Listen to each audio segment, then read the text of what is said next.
Father in heaven, it's no secret at all.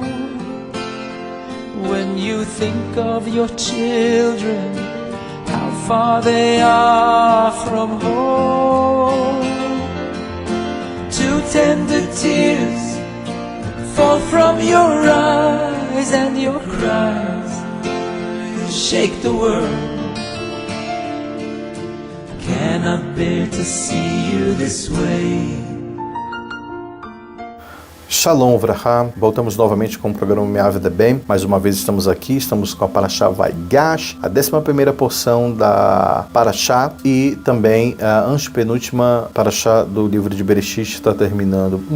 Logo vamos começar Shemot, falta mais uma. Estamos agora aqui na 4ª leitura, só relembrando para quem está assistindo esse vídeo, eu não sou rabino, eu não sou moré, eu não sou líder religioso, eu sou apenas um pai, um judeu simples, normal, que estuda a Parashá Shavua com seus filhos. E o objetivo desse vídeo é esse, é falar sobre a Parashá Shavua para os meus filhos, a Gabriela Dudani, Gabriel Kalev, Ariela Hesed e Eliav Hassid, tá bom? Não é um programa proselitista, mas qualquer pessoa que esteja assistindo esse vídeo, que é público e queira se beneficiar dele de alguma maneira, sinta-se à vontade, queira aprender alguma coisa da Torá, sinta-se à vontade, acho que vai ser bom para você. Esse ano, especificamente, eu estou falando que eu não estou lendo diretamente a Torá, mas eu peguei alguns recortes, então a gente está trazendo ensinamentos dos nossos sábios muito interessantes para o nosso dia a dia. Essa 4ª leitura eu quero compartilhar com vocês. Tudo é por vocês, ou tudo é para vocês. O que a gente pode aprender? Nesta 4ª Ariá, nós vemos como Yosef colocou todo o melhor aparato do Egito, tudo isso a serviço da sua família. O que isso significa, ó pai? Tudo isso, pois esse era o real motivo de sua posição elevada. A prova disso era o fato dele não medir nenhum esforço para fazer o que estivesse a seu alcance, toda a bondade de proteção com seus irmãos, com seu pai, com sua família. Um dos produtos melhores do Egito era o vinho envelhecido, que Yosef enviou para o seu pai, tá? Pois o vinho, ele esquenta o coração da pessoa mais velha, e também favas. O que significa as favas? Favas partidas, que acalma também as preocupações e ajuda no sono. Ele já estava pensando no pai dele, como o pai dele iria receber essa notícia, como ele poderia acalmar o coração do pai. Isso também que Budimeava, ele estava honrando o pai dele. Outro ensinamento mais profundo é o fato de que a fava trazia uma mensagem para o pai, Yaakov, que logo se questionaria sobre o fato de Yosef estar vivo. Como assim ele está vivo? O que aconteceu com ele? Então ele poderia deduzir que os outros filhos teriam então vendido Yosef se aborrecido e ficado chateado com tudo isso, mas as favas só é considerado uma iguaria partida.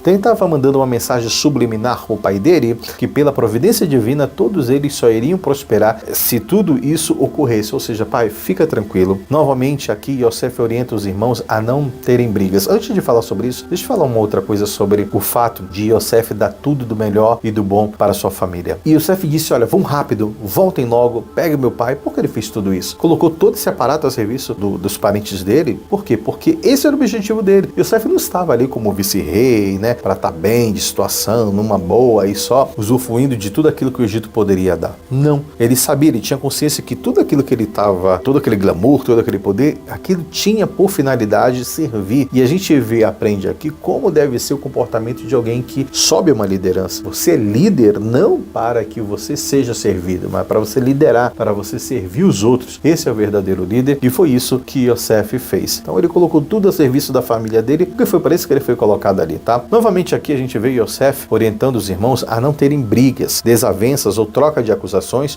achando o culpado, etc. E que tudo estava resolvido, nada deveria ser questionado, pois tudo era vontade e obra de Deus. Novamente aqui a gente vê que uma vez que você perdoa a pessoa, esquece, chega, deu para lá. E outra coisa, esses problemas que aconteceram foram problemas com bênçãos disfarçadas, tá tudo ok, para que agora ficar se acusando, para que agora ficar brigando, quem estava com a razão, quem estava com a razão, esquece, passou, perdoou, passou um pano, régua, Zé Fininho, acabou. Trago o meu pai rápido, porque dizem, por que Yosef, que era tão poderoso assim, porque ele mesmo não foi com a carruagem dele, não foi buscar o pai dele? Porque ele teve que ficar? Porque ele não foi? Porque ele pediu para os irmãos trazerem. Os nossos sábios vão dizer que ele tentou fazer isso, mas o faraó disse, olha, você vai embora daqui agora, no momento que a gente está mais precisando, é o 2º ano de fome, você não pode sair daqui, a gente precisa que você esteja aqui. Então, por causa disso também, ele pediu que os irmãos trouxessem e ele não foi. Nesse momento é revelado a Yaakov sobre Yosef, mas como isso aconteceu? Como conseguiram contar para Yaakov que Yosef estava vivo? Que maneira? Como deveriam dar a notícia? Então aí tem o Midrash, né, que a gente sabe sobre a filha de Asher, a Zerah.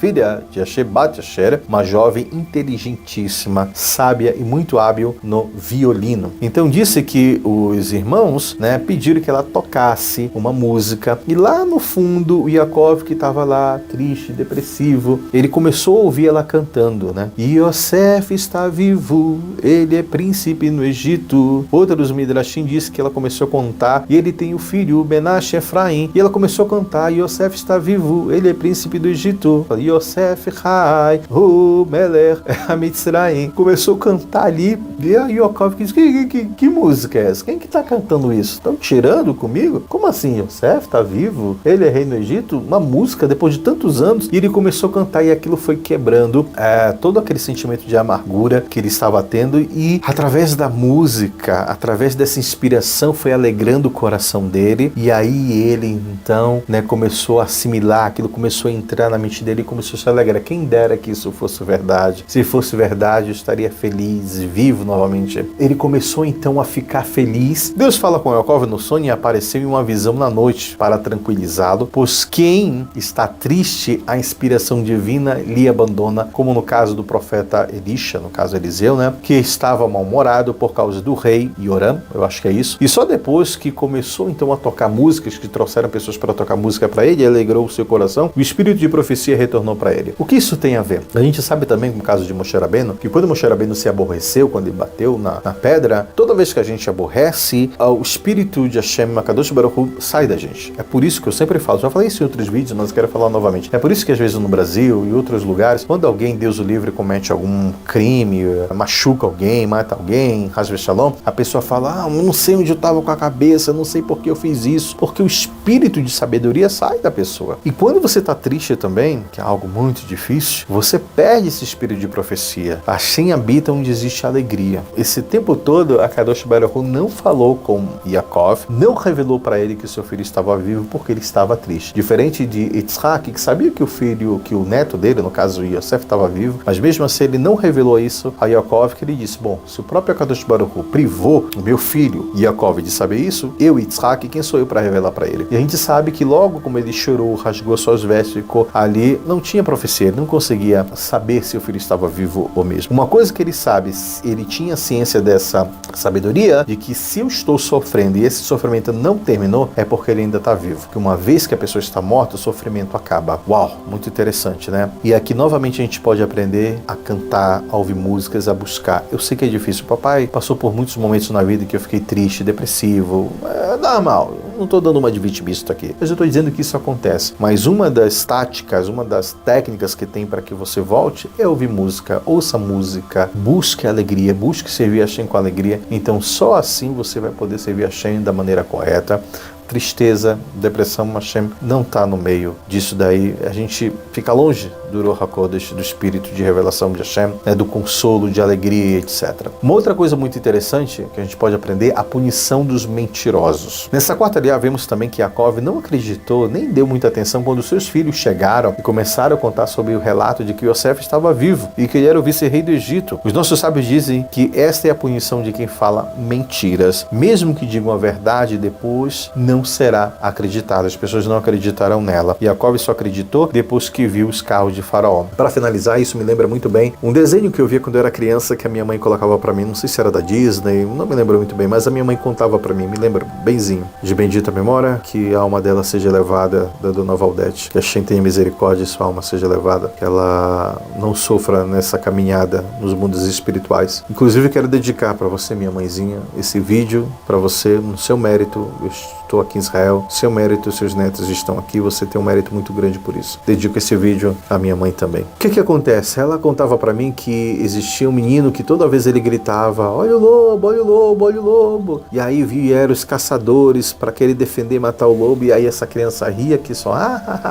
peguei, era mentira, etc. E aí os caçadores ficavam com raiva, olha, não faça isso. Quando o lobo apareceu, você tem que gritar realmente. E aí depois que todo mundo ia embora, ela ficava escondida, novamente ela chegava lá e dizia, Oi, o lobo tá me atacando, o lobo. Todos os caçadores saíram correndo, os moradores da cidadezinha vinham para defender ele. Quando chegavam lá, não tinha lobo nenhum. E eles começavam a rir.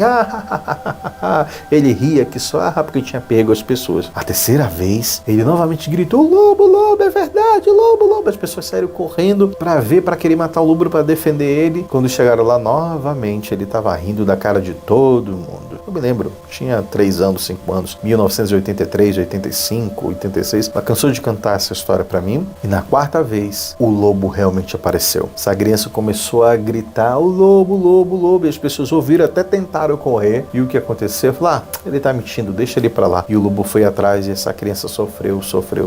O desenho conta que no final ele correu tanto até que um caçador viu e depois chamou todo mundo, acabaram matando o lobo e realmente salvaram ele. Moral da história disso: nunca mais minta, porque é o que a nossa Torá diz. Essa é, na realidade, a punição dos mentirosos, que mesmo quando eles falam a verdade, eles não são acreditados. Fica a lição para a gente aprender a nunca falar mentiras. Shalom Vrachá, Dechitraot.